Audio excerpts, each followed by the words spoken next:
You're listening to For the Record with Daniel Fontaine and Paul Minhas, where we provide you with a unique, thoughtful, and insightful perspective of the civic and urban issues impacting New Westminster and beyond. For the Record puts it on the record when and where it counts. Now, let's start that conversation.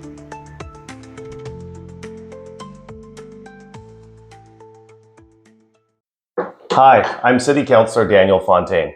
And I'm City Councillor Paul Minhas. We're here in the For the Record studios to do a special podcast and a vodcast. We've actually never done anything on video before. Yeah. But we thought, you know what? It's the end of the year and there's so much material to cover that we thought we'd do a little video, which we're going to post up on YouTube. As well, we're going to do our regular podcast. And Paul, this is a special edition of For the Record. What are we going to be doing today? Oh, we're going to do the top 10 civic stories for 2024. And like you're saying, there's so many topics throughout the year. Difficult to pick the ones. We have picked 10. And we're going to talk about them and, let the people know out there.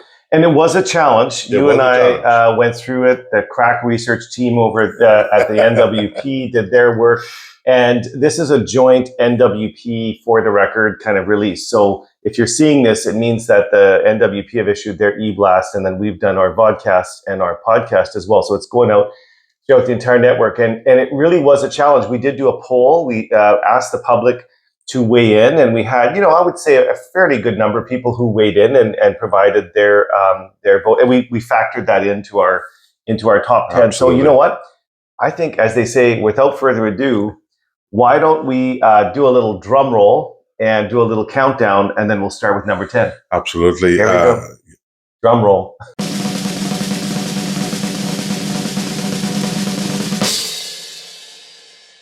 Mr. Paul, what is number 10?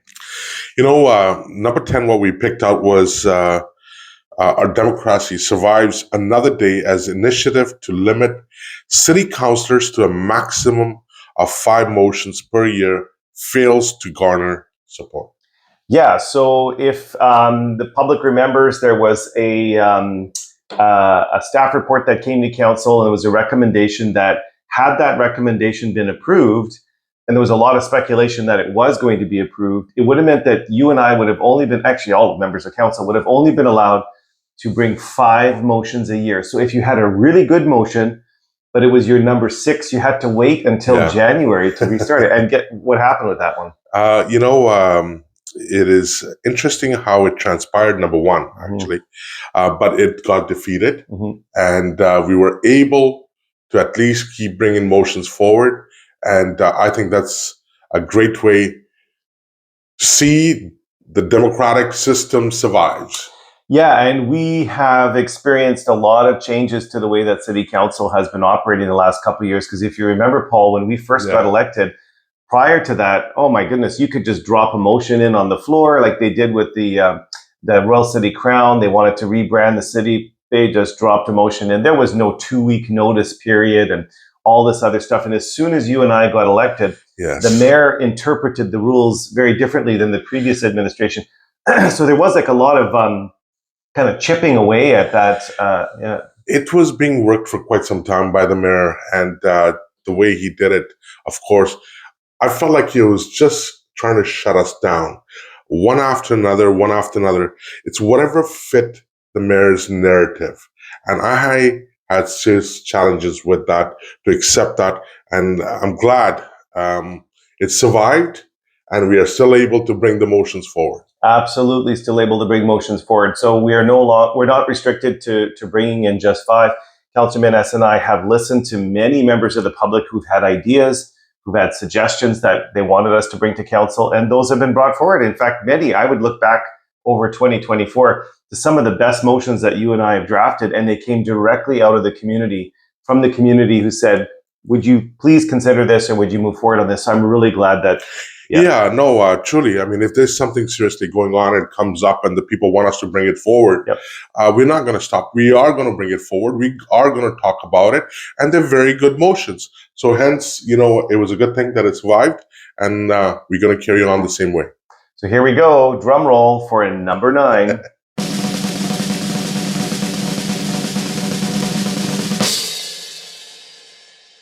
Number 9 is council's attempt to build a $650,000. Some have referred to it as a permanent porta potty, but I know it's bigger and more elaborate than that. But a $650,000 public toilet, Paul, and there was an attempt to bring that forward. And boy, was there a public backlash on that one? There was a public backlash, and it was in front. It was on Bagby Street, right at the corner of Columbia and Bagby. A building called Interurban, and there was barely any engagement with the people that lived. Well, we confirmed that there was nobody in the building was even consulted, and that public toilet was literally going in feet from the front door of the condo. It just baffled my mind the way it transpired. But the people got together. They approached us. We had numerous conversations with a lot of residents, not just from that building particularly, because they were afraid, where is it going to go next? Because they're talking about other areas, other areas as well. So the people were clearly scared about this. And definitely, it wasn't the right place to put it in the first place. And it's really felt, Paul, like it doesn't matter whether we're talking about, I won't get into it because there's other stuff that we're talking about. There's a lot of issues in the downtown core. Absolutely. That people in the downtown core have felt under siege. Like they feel like every time they turn around, something from council is impacting their neighborhood and they haven't been consulted. But this one made number 9 because of $650,000 for a toilet. A lot of people have asked, how do you spend $650,000 on a porta potty, a permanent porta potty? But there was also a lot of question around the lack of consultation. So that's why this one made number 9. Yeah, $650,000. It could be a down payment for a house or an apartment or something. My first home, our first home that we purchased in East Vancouver, which isn't that long ago, was a little over $200,000 for the entire home and all the land. And here we're now building a public toilet for $650,000. The hard thing was also to accept the fact that we have so many toilets, especially in the downtown core. Yes. And the people have the right to know this. Where are they? Where are they? Yeah. We asked for simple thing as even put on proper signage to lead the people to those toilets. Right. But yet, it's coming. It's coming. It's coming. 2025. As they say, hope, but then hope isn't a strategy. So, but anyways. We have a town called Hope. Yes, we do. I think it's fairly close by, but it's not really that far. It's just a bit easier here. We can't see outside. It takes a while to get there. It takes a little while, but yes, I do still have hope. There will be signage coming, hopefully in 2025, and it will point the public to those public toilets that are already there that don't require $650,000 worth of expenses. Right. Drum roll. On to number 8.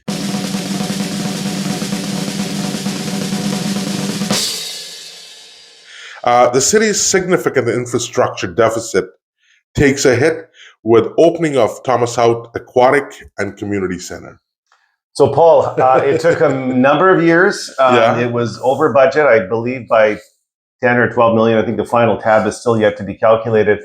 And it was delayed, but it finally opened up. And as some members of the public were joking, and we joked in our top 10 because it made number 8 on the list, there were a lot of ribbon cuttings and a lot of official openings for this event. So couldn't keep up with them, Daniel, for a while. The amount of ribbon cutting, even extra dollars going into this, was something I've never seen before. And the people were definitely talking about it. Why are we having so many grand openings or this and this? But you know who was missing at all those grand openings? You know who was missing?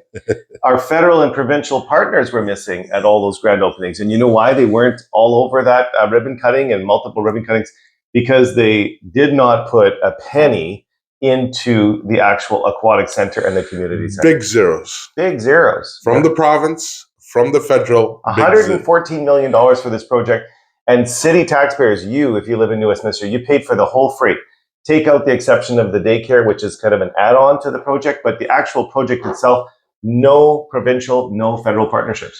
And, that's something very challenging for me. We are supposed to get some money, some dollars for a community center like that. I don't know what went wrong, Daniel. Do you have any idea what could have gone wrong? Why we didn't get any support from the federal or the provincial government? I've theorized that, when it comes to, for example, the provincial government, we've had the NDP in power now for 7 years. This riding in New Westminster here just almost automatically goes over NDP. So as a result, the provincial government looks at this seat and says, why would we invest money in a seat that we're automatically going to win? So there have been many who've argued that maybe if New Westminster didn't always vote NDP all the time, this, recurring year after year, election after election, the provincial government might be pay a little bit more attention. And we had a good example of that in the election. If you remember, there was a kind of a battle going on between the Conservatives and the NDP in Queensborough.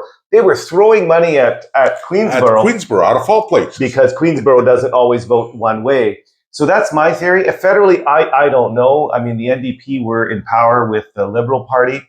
And you would have thought that MP Peter Julian could have shaken the tree and got some money. He's been there for a long time. He's been there for about... And he could have advocated... How many years? 30 years? Or well, I'm not sure. But, he's on his 8th term right now. 8th term, okay. And looks like it. When the elections happen this coming year in 2025, he'll run again. He will run again, and he'll most likely win again, and it'll be his 9th term at office. But the people are asking me, like, what are we getting from our member of parliament? Especially when you look at item number 8 on our top 10 list. Thomas Hout had nothing from the federal government. Where was our MP when the check did not arrive? So we also have two. We had 2 MLAs. Yes. For quite some time from within the NDP party. Yes. And they could have advocated on a provincial level as well. Yep. And yet we got nothing from the province or the federal government. Yep. And the people had to fork out about $115 million. Yep. We got to pay for it. Well, and in closing, because we've got a lot of other items on our list here, but I want to just say that this makes a little bit of a dent in our infrastructure deficit. But the fact that this council, many members of this council for the past number of decades have not made enough investments in public infrastructure, we need about probably 10 more Thomas Outs just to get to a point where we actually are able to plan for the future and actually be able to, I'm exaggerating, of course, by 10, but we need a lot of public infrastructure within our community because we've had this deficit for so long that we've been investing in things like dedicated bike lanes that go nowhere. We've been investing in other infrastructure that people just are questioning when we don't have the parks, the pools, the proper sidewalks, those types of things. So we'll see where this goes in the future. And Daniel, I'll leave it with this. A city of 85,000 people, and we have 1 high school. It is very important to understand when we're talking about students, elementary school, high school, any kind of infrastructure, there's a massive deficit, and we need to address it for the people of New West. So, drum roll, here we go for number 7 on our list, and that is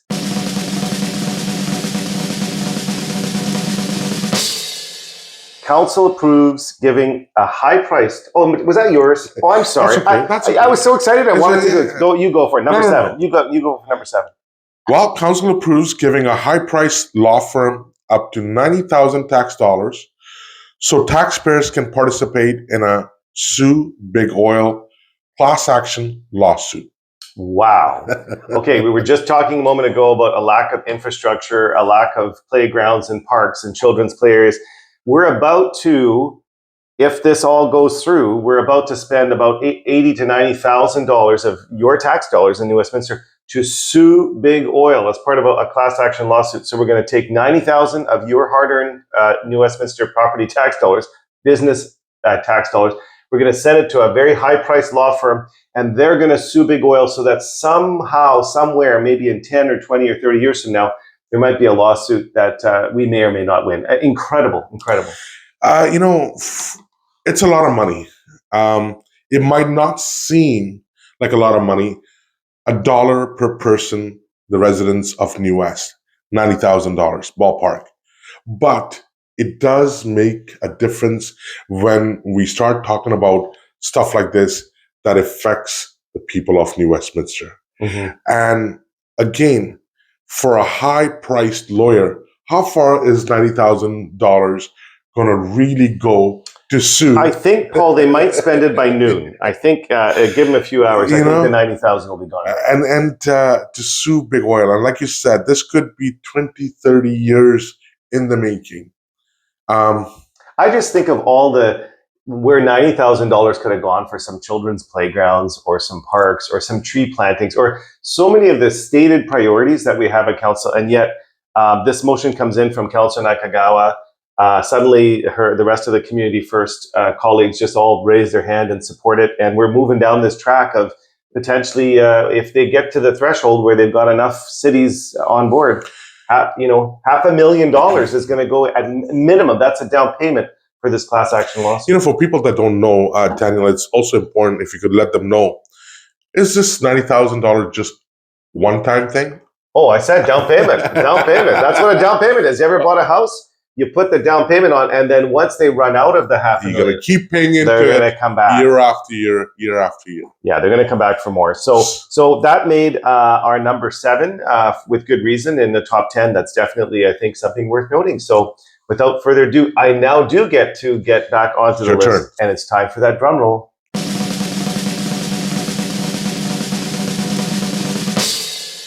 Here we go. The drum roll was there, and now I get to reveal number 6, and that is the Columbia Square redevelopment project, which got approved at council up to 8 towers at 53 stories high, each tower on what has been described as a postage stamp lot, that 88 10th Street for Columbia Square redevelopment. Paul, I'm amazed it didn't make it up higher on the list, but it's number 6, but it's in the top 10.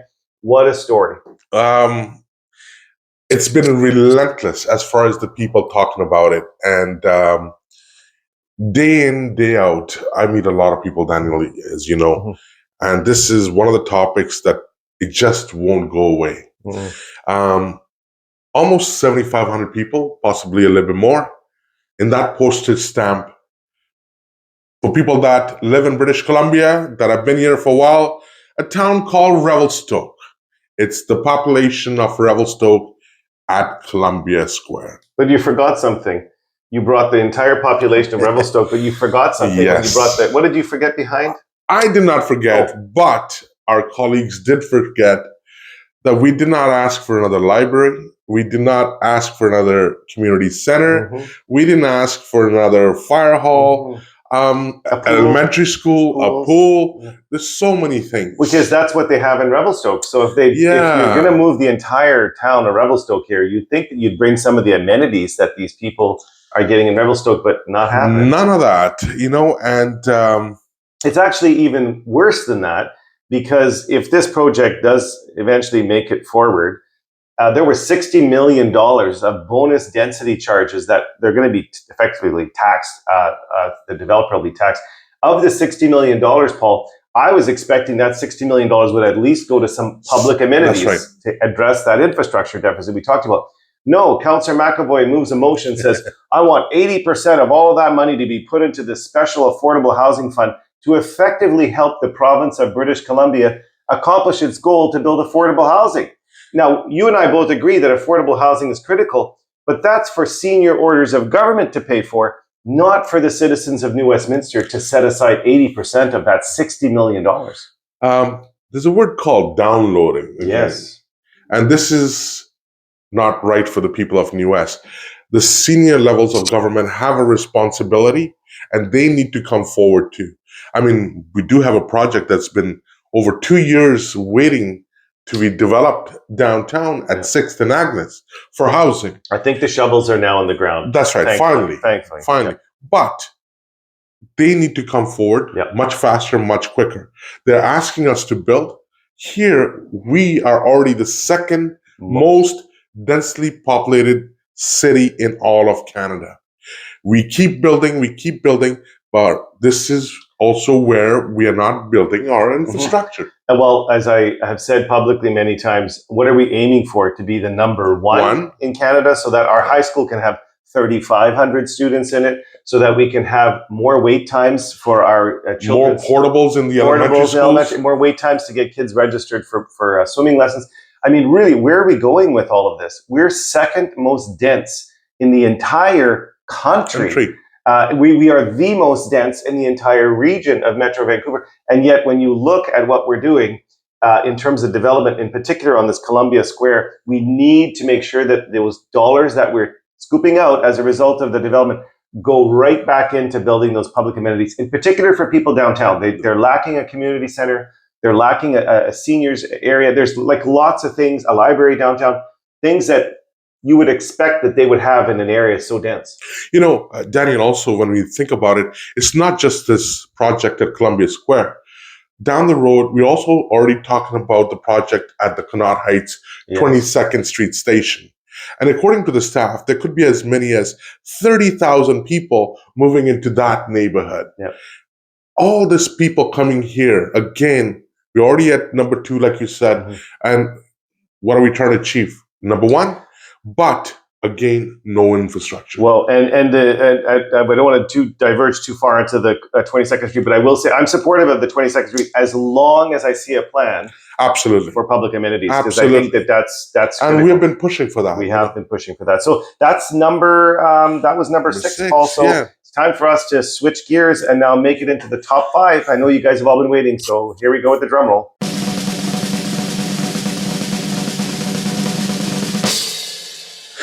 Well, number 5, this is very, very interesting. Petitions.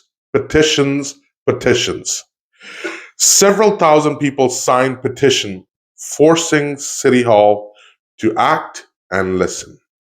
What a topic. My God, this last year, especially in the last little while, not even the whole year. Last 6 months. 6 months, this has just taken off. And, Daniel, I got to say, rightfully so. For far too long, what I'm hearing from the people, that they're not being heard. And they want to be heard. They want things to be addressed. And they want the City Hall, the councillors, to take action on that. Well, and the citizens have just taken upon themselves to make sure that City Hall listens. Because let's go through a quick list of some of these petitions. There was one at the Queen's Park Meet in Delhi when the city arbitrarily put the Lime bikes right in front of that long-standing business. A petition was out, 500 signatures, I think within 24 hours. The customers rallied, the community rallied, City Hall back down, and those parking spots are now back in front of Queen's Park, Delhi. We had the parents at the 2nd Street and 6th Avenue location, right across from Herbert Spencer, very concerned about the issue of pedestrian safety and children's safety around there. Over, I think, 1,200 signatures in a matter of weeks. They got council's attention. You and I brought a motion forward. We're looking to hopefully get something we brought several motions actually earlier, even before the petition. We got voted down on that. But I think now, hopefully, council is going to listen and we're going to move forward on that. Another petition on the Columbia Square, which we just talked about. So that one, I think, has over 1,200. And then lastly, there's a new petition now that just popped up in Sapperton around some potential road closure. What I like about this, it's grassroots democracy. It's people at the grassroots, not political people like us, who are saying, we want council to listen and we want you to hear from the community, and we've had enough. It's the engagement. Like you said, grassroots. Everyone is talking about whatever topic it might be, whether it's the Sapperton bike lanes or the closure of some of the streets, whether they're talking about the 6th Avenue, 2nd Street, the parents rallying. I mean, accident after accident, or close calls, near miss. Well, there's been accidents. Accidents as well.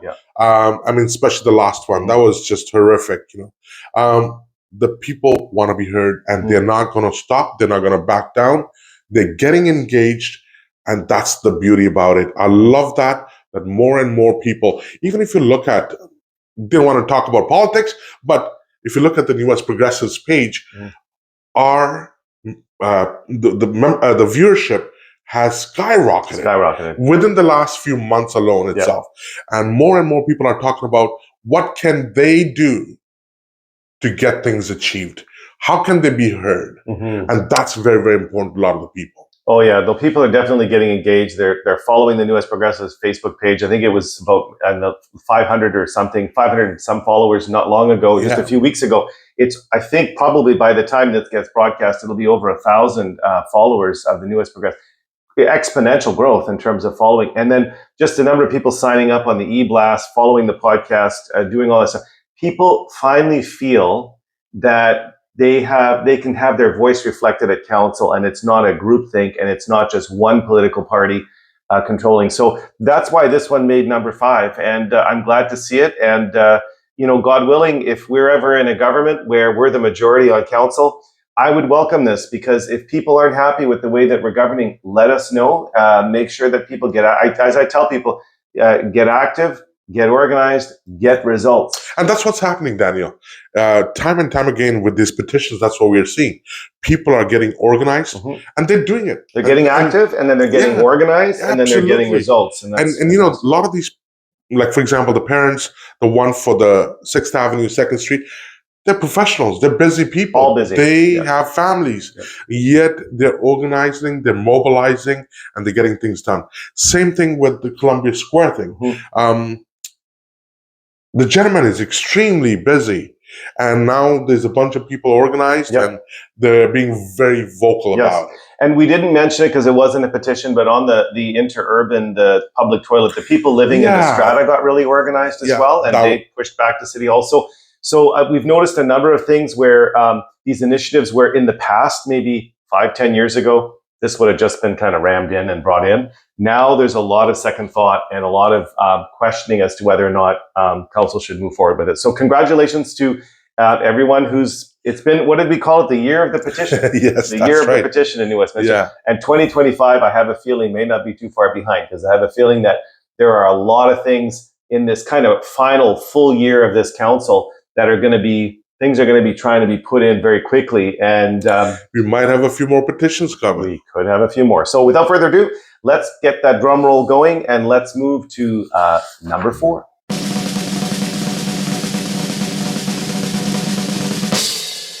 So number 4 is the majority Community First defends their decision to construct the infamous insect hotel and mushroom wall as part of a $500,000 capital infrastructure program at Queen's Park. And now, I must say, Paul, I've been following politics for many, many years. I've been active in politics, mainly behind the scenes.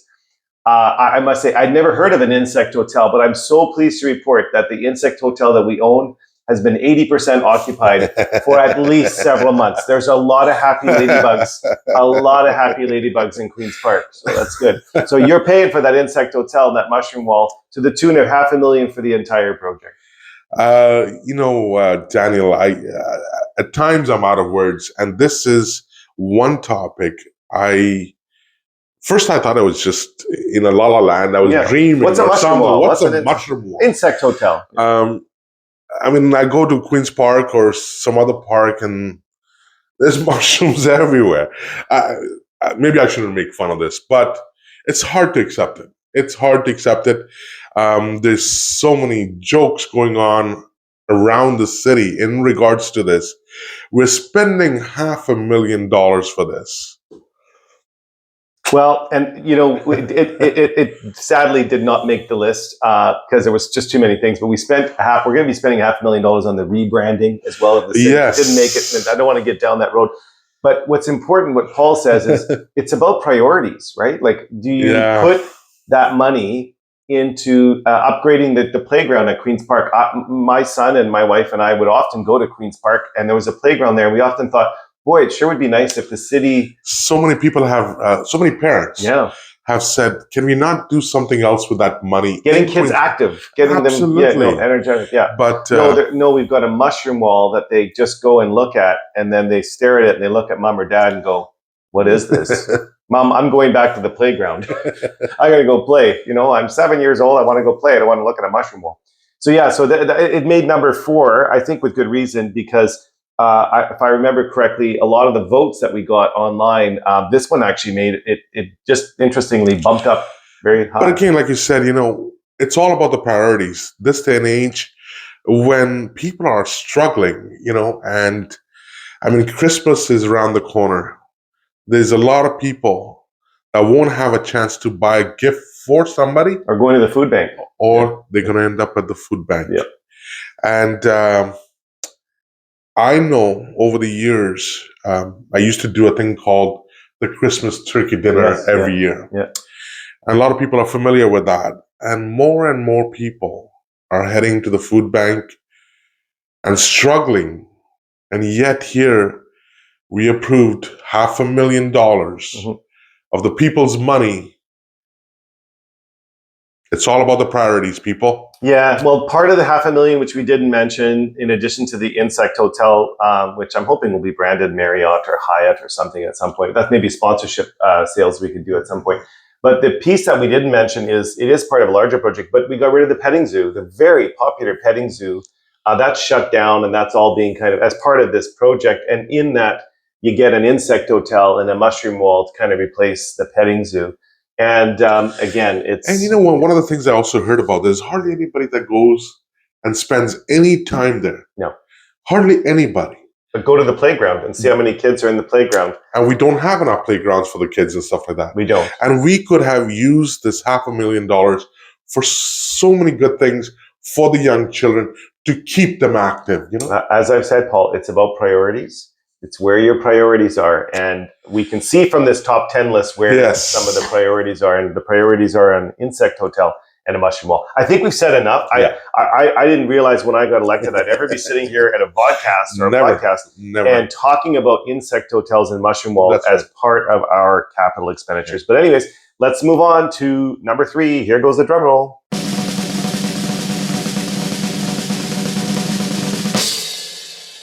Number 3, I think it's you. There you go. Well, but there's a drum roll. Drum roll, yes. Community First increases property taxes a record 23% compounded. My God. Let that one sink in for a little bit. Let that one sink in. Well, it's been sinking into your purse and your wallet for a little while. But yeah. You know, 8% the first year. Yep. 8%. Almost the second year. Well, they approved almost 15% in 2 years. 15% in 2 years, yeah. And now 6.7%. Almost 7%. Rounded up to 7%. They started at 7.6 and then it's been dropped down to about just under 7%. 23%. When is this going to slow down is what I got to say. Or is it going to slow down? I don't think it is going to slow down. I think we're going to see this in the final year of this administration. I think we're going to see another 6 to 7%. We're going to look at probably close to 30% when it's all compounded on itself, almost 30%. And now ask yourself this question. Am I getting 30% more services? Am I getting 30% better services? Am I getting 30% more efficient services? Those are the questions that you and that's the key. That's a very important thing, what you're saying, Daniel. And it's important that people understand this. Are you getting anything more above what you're paying? I don't think so. Again, we lack amenities. We lack, like I said, one high school. It's laughable. It's overflowing. Well, I think I heard it was something like 2,600 registered students. I stand to be corrected on that. If that is true, if we're at almost 2,600 students, I mean, the fact we have one school, one indoor pool, there's a lot of ones going on in the city. We have, 2 skating rinks, but really, we could probably use at least another one, an indoor playing surface. I could go on and on and on, and yet 23% increase in taxes, and the public is asking you and I, where's this money going? Where's the money going? And they're asking, am I getting 23% more services? And the simple answer is no. No. Yeah. And that's very challenging for a lot of people. Actually, a lot of people are becoming very vocal about this part. Mm-hmm. Where is our money going? Mm-hmm. Well, we just finished talking about the mushroom wall. Yes. We don't want to talk about this, but we were talking about they're putting money in the Civic oil. Civic oil, but also rebranding. Rebranding, exactly. Rebranding. And I think I think that I asked in a workshop, there's the Agnes Street bike lane was $4.1 million. The bike lane to kind of nowhere right now. And then there's the other one on 6th Street, which I think was $500,000. There's a lot of we can go on and on. We could go on and on. I mean, there's lots of things. But the public have said that they're open to paying a little bit more taxes. Absolutely right. 2 things. One, they want them to be around the rate of inflation, which is right now about 1.9%, 2%. We've blown that out of the water. We're like 3-4 times the rate of inflation. So number one. But secondly, they've said if I spend a little bit more in my property taxes, I want to see something. Yeah. I want to get better services or access to more services. So not only are we missing the target on the inflation, we're also missing the target on the increased services, and that's the challenge. And that's where the challenge is. And this is where the people are just absolutely fed up. They want something to be done by elected officials. And what are we doing? What is our priorities? What is our mandate as elected officials? Paving sidewalks, having the roads fixed, good high schools, good elementary schools, community centers, time and time and time. This is what we're hearing. Yeah, so that's why it made number 3. So we're in our top 3 now. So that's why it made number 3. But the 23% compounded tax rate over 3 years is just absolutely stunning. I think we should also bring up about the fact that this year, the extra charges that we received from Metro Vancouver. I didn't mention that. Yes, but I think it's important for people to know that. We've got a 61% increase in That's your sewer rates. And you were championing, and yet you also got chastised by certain people within our council and beyond. The over budget, the wastewater treatment plant up in North Vancouver. Yeah, this is just, as Paul said, this is just the 23% that council has direct control over. That's why I've been so vocal, and Councillor Minhas has been so vocal on the Metro Vancouver, because of the waste, the bloated government, the wastewater treatment plant. From $700 million to $4 billion. $4 billion. And again, we're going to be paying $150 $50 for the next forever for the next 15 years. 15 years. Yeah. Yes, it only sounds $150, but are the people getting extra for that $150? No, they're not. And I will close out this part because we're running out of time, and I want to make sure we get to our top 2, obviously. But I also want to mention, again, notable mention, because we're talking about taxes. We tried to remove the 3.5% climate action tax levy, call it by whatever you want to call it. Everybody in New Westminster on your electrical bill, you're paying that extra 3.5%. You're unique. You're special. You are, if you're living in Burnaby or Coquitlam or Surrey, you're not paying that. But if you live in New Westminster, you're paying for it. Oh, you're paying for it. And there's over $40 million now that have accumulated in this kitty. And it's just going to continue on until forever, regardless of whether or not we're in times when people are struggling to afford it. And we tried to bring motion forward to cancel this, bring it down. Temporary removal. Yeah. We have done so many things with it. But every time we do this, and I want the people to know out there that it has been defeated. Every time. I think the mayor even said, Councillor Fontaine and Minhas, you guys have tried to do this like 6 or 7 times already. Don't you get the message? We're not interested in council for temporary tax relief. So no, we're going to keep trying. We've got another 22 months or so, and there likely will be other attempts that we're making to give you keep some of that money in your jeans and keep your affordability there by removing that 3.5% tax on your electrical bill. A tax, I might add, on green energy. Yes. So here we go. We're going to be doing a number 2. So here is the drum roll for number 2 on the top 10 for the record list. And number 2 is...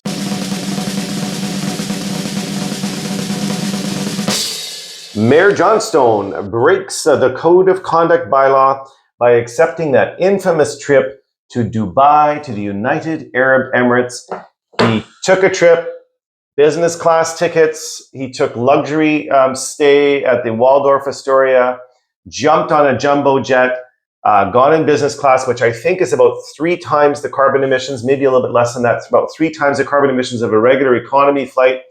Flew all the way out to Dubai to go to get this. I mean, I hope you're sitting down. He went there to an environmental conference, which is kind of interesting, to the COP conference, and went there and came back. And as a result of a complaint that was filed by the 2 of us, the ethics commissioner ruled, independent of us, that the mayor had broken the law and that should not have accepted that free trip, that business class ticket, and shouldn't have accepted the Waldorf Astoria. So that's why it made number 2. Yes, this was a topic for almost a year that it just wouldn't go away. No. And but one of the biggest things that I heard out of this whole thing is the people were really, really happy that we brought forward this and we made it known to the public.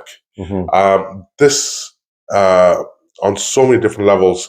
Of course, the mayor got punished just with a slap on the wrist. Well, he has to take a course. He has to take a course on learning and understanding what the acceptance of gifts are all about. And that's right. So that he understands that when somebody gives him a business class ticket again in the future, or by a third party, Bloomberg Philanthropies, that is Bloomberg, that's connected to Michael Bloomberg, same American fellow who used to be the mayor of New York.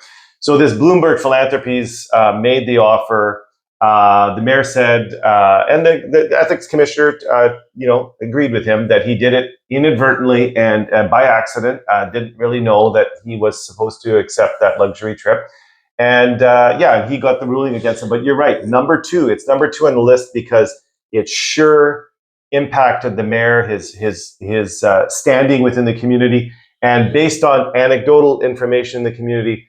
If his popularity was here before then, it just plummeted. It shows the credibility. And then I think clearly you can see his own supporters now, not just with this, but everything that has been happening, are questioning his skills as a leader. And that is very important to note because this did not need to happen. No. It's again where the priorities are. Yeah. And the mayor clearly showed that was all about him. He was on a one-way street. He did what he wanted to do. Well, and as a result of this, I think perhaps there are other things, but the wagons are slowly starting to circle around the mayor. There are lots of folks who are eyeing up the mayor's position. I won't get into all the names, but there are people, from what I understand, within his own caucus and even outside, who are saying that the mayor's time is up, yes. and that he will have to, at some stage between the next number of months, announce that he's not running again. And that will trigger, and I think people will look back at this trip, when that inevitable day comes, and they'll say that, they had a... when you think about it, also, he's been taken off from the Metro Vancouver board. Yes. From the police board as well. He's off the police board. He's off the police board as well. Yeah. There's definitely a lot going on behind the scenes. And like you said, there's people jostling within his own caucus. Yes. From what outside as well. Yep. But clearly there's been a message being sent to the mayor from within his own party and of course the people that he better smarten up and listen to the people a lot more. Yep.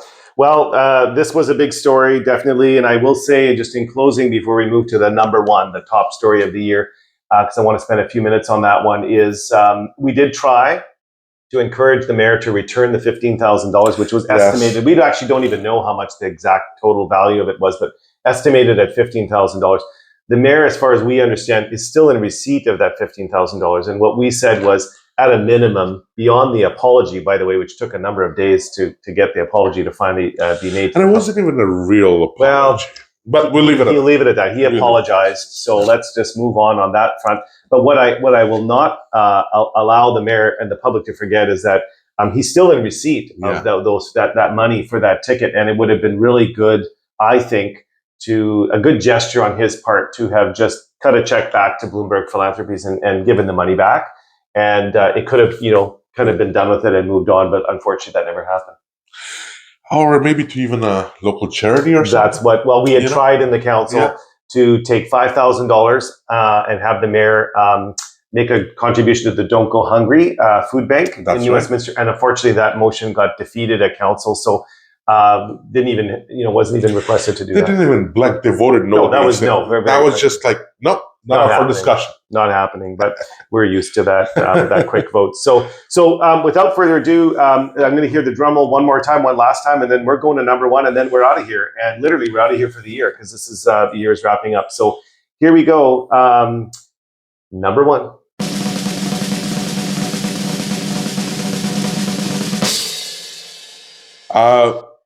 The New West Progressives, Kathleen Carlson's by-election win against the machine. And for people that don't know, what is the machine? What is the machine? Yes. Daniel, why don't you tell our audience what the machine is? How did it start? How did it grow? And what it became? God, that's a lot to unpack in like 3 minutes. But let me just say that, first of all, congratulations to Kathleen Carlson, who is battling cancer. So she's going to get back on her feet very soon. Kathleen Carlson got elected as a school trustee. She ran in the 2022 election, didn't win, came just close. Then when Dee Beattie, who was a former school trustee, it was revealed that she was like attacking parents and had false Twitter accounts and everything else. She had to resign. Kathleen then put her name back in and said she was going to run. So it ended up being this kind of like head-to-head with the NWP, this small underdog kind of grassroots political organization versus the machine. And the machine is really the District Labour Council and the Community First team.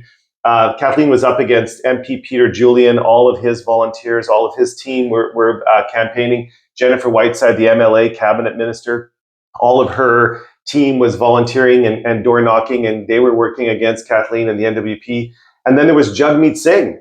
It was actually his constituency assistant that was running. And so the whole Jagmeet Singh federal NDP, I mean, it was literally a machine of people, like literally hundreds and hundreds and hundreds of volunteers who were door knocking and campaigning for Community First, and Kathleen won.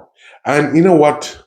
On the day of the election, for the by-election, from what the rumors are, there's a lot of truth to these rumors, over 300 people working as volunteers for the other side, the Community First / the NDP. Yeah. Well, I don't want to say the NDP because although everybody I just mentions NDP, so that in fairness, Kathleen had a lot of NDP support. Absolutely. And I want to split that apart. I'm actually, to be honest, I don't want this to be something about the NDP versus NWP, because I have and you have a lot of NDP friends. But there's some senior folks within the NDP, some of them who've just been listed, that do rally and do kind of, fight and do kind of build up that machine. But rank and file people who are New Democrats, who've lived in the city for many, many, many, many decades, are tired of the politics at the city. They're tired of the kind of stuff that they're seeing at City Hall. They're tired of what they were seeing at the school board with Dee Beattie, Paul, and they voted for Kathleen. You're absolutely right. It's very important to let the people know. I have some very high-profile friends that are the NDP, and they're dear friends of mine. I come from a NDP background family.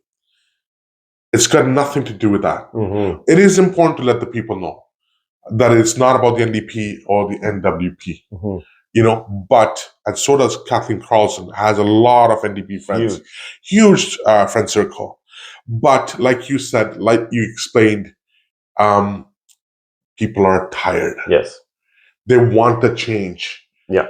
And they saw that change with Kathleen, and they had the opportunity to vote for, the handpicked candidate by Jennifer Whiteside and MP Julian and all the upper echelons of the NDP kind of Illuminati, as they're referred to, the upper part.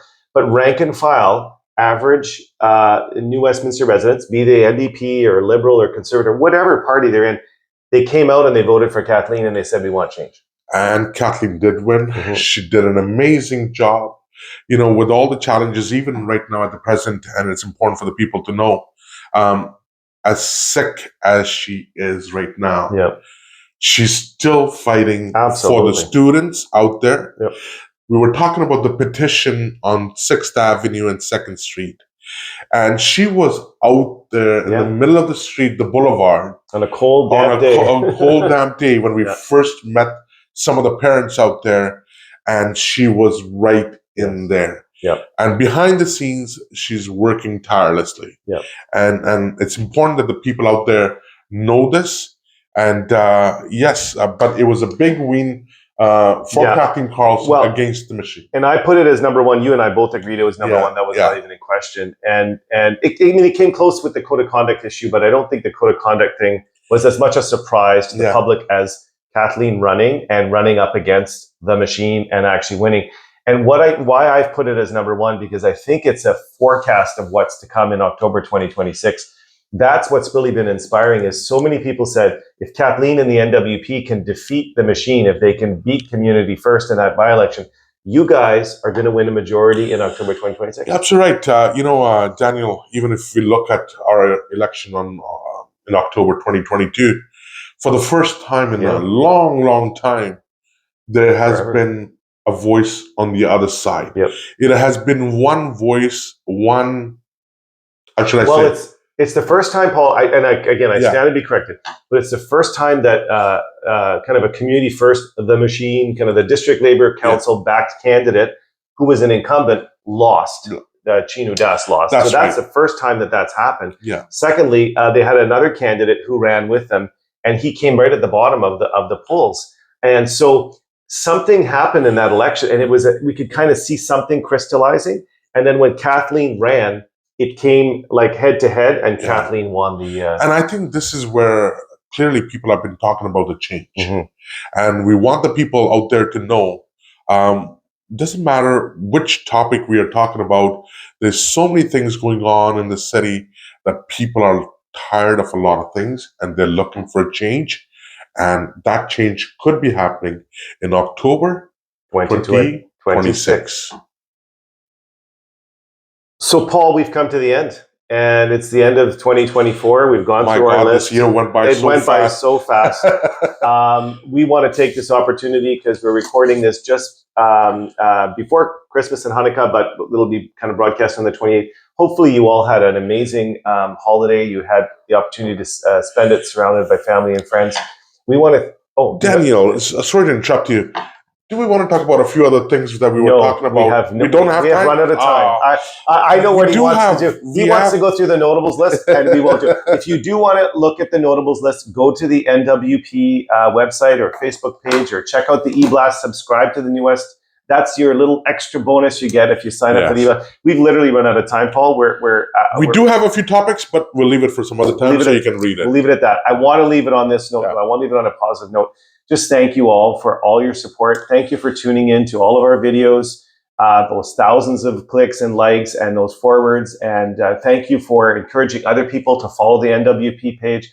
Paul, we're so blessed to be in these unique positions, being on council and also being podcasters here in New Westminster. I'm hopeful that in 2025 and leading into 2026 in the next couple of years, that there'll be some positive things coming out of council, and we will get that change before you know it.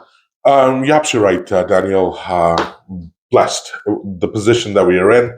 And I look back just a couple of years ago, and I was about to leave the city. Yeah. And here we are, absolutely blessed. The love of the people, it means a world to me.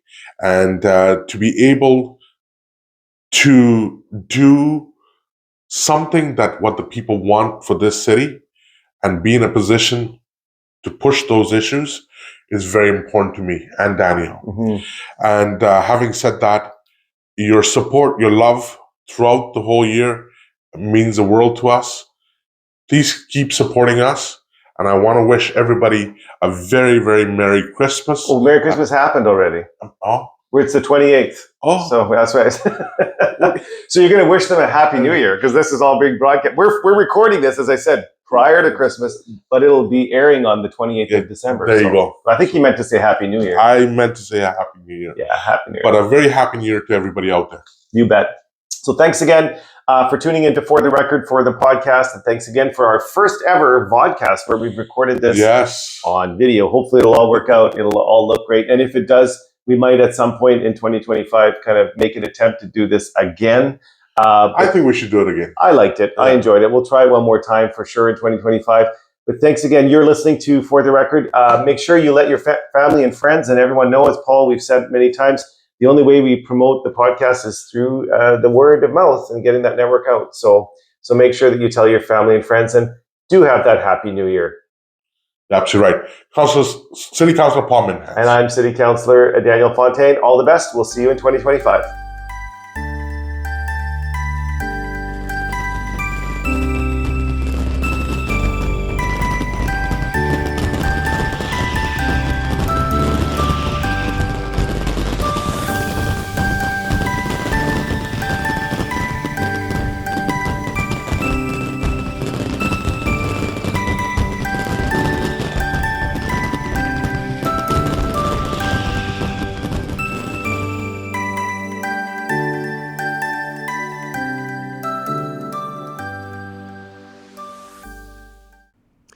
This podcast reflects the personal views of both the co-hosts and are not necessarily representative of the views of New Westminster City Council.